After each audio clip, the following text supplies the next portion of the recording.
Hello, Brave Piper. Today is our first video on actually playing your practice chanter, and you're going to learn the most important note of all the ones that you're going to learn. The first. We call it low G.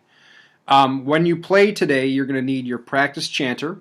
It may or may not look like this. This is one of the poly pen codes. This is my actual practice chanter. And I would recommend that you get some sort of towel. I have a piece of scrap tartan that we got when we were in Edinburgh.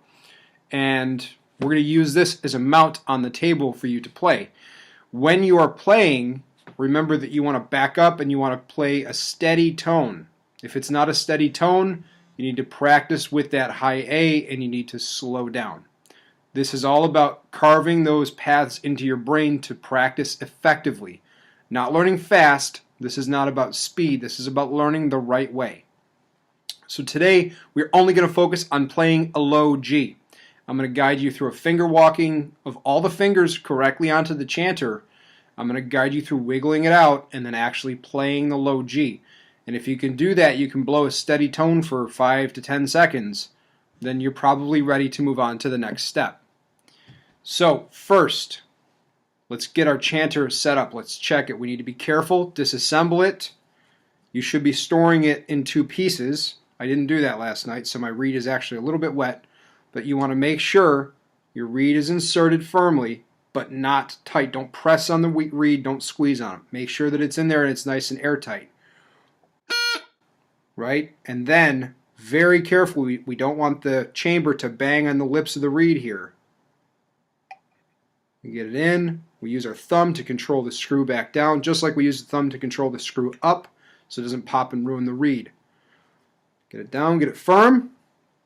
Okay. Our chanter's assembled. We are ready to start to blow the most important note. Okay, so for this, we want to be playing with flat fingers. That means that on the lower hand, our pinky pad covers the hole, and our middle digits cover your B, C, and D holes, and then somewhere around the just the 4 tips of your finger pads over here are covering these holes, and last, your thumb covers the high A up here.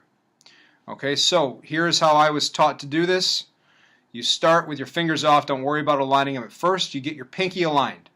Then you lay your fingers down. Get them all covered. And for me, this is no longer second nature. I just kind of know exactly where to put them. And you will soon if you continue to practice this way. But I got all my fingers on and I can play a low G. Okay, I'm going to do that again.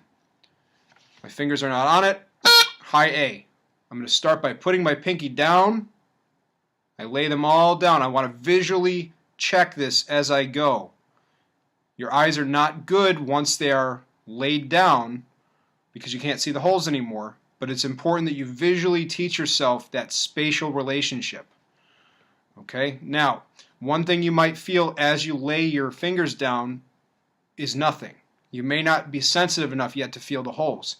Here's what I've told my students to do in the past. Wiggle your fingers. See how they're rocking on the chanter? That will help get your fingers, A little more sensitive because you're going to make that skin tingle a little bit. But B, it's going to help rock your fingers, the flesh on your fingers into the holes. So it will help you create a better seal. Because if you don't have one, I'm going to move this finger deliberately.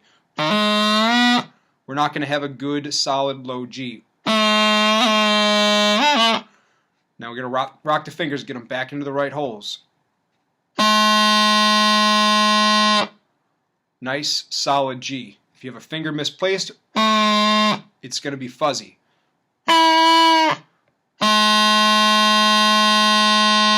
You should be able to play a low G. If you cannot do that yet, stop, finger walk, and get yourself used to laying your fingers down. And work until you can get a low G reliably every single time. This may take a couple of days to really get. Okay, that is your low G. Remember, we are finger walking first because when we work our lungs and we work our lips into it, we make everything harder on our fingers. Teach your fingers first. We can learn the chest second. It's important to go slowly through this process so that you get the right paths carved in your head. You want this to be reflexive, meaning you don't have to think about it when you do it. And the only way when you're training your brain and your hands to do something like that is to go slowly and to do it over and over and over again. But thankfully, our favorite instrument doesn't have that many notes, so it won't take too long to carve those paths into your brain. And once we do it, you'll be off and ready to start actually playing tunes. Okay? So that's it for the low G video. If you got something out of this, leave me a comment. If you have questions, leave me a comment, and I will do my best to answer. And if you're ready to move on and you can play a low G, remember to wiggle the fingers, get them in there. If you can play that low G consecutive times over and over and over again, you're ready. And let's get to A, B, C, and D.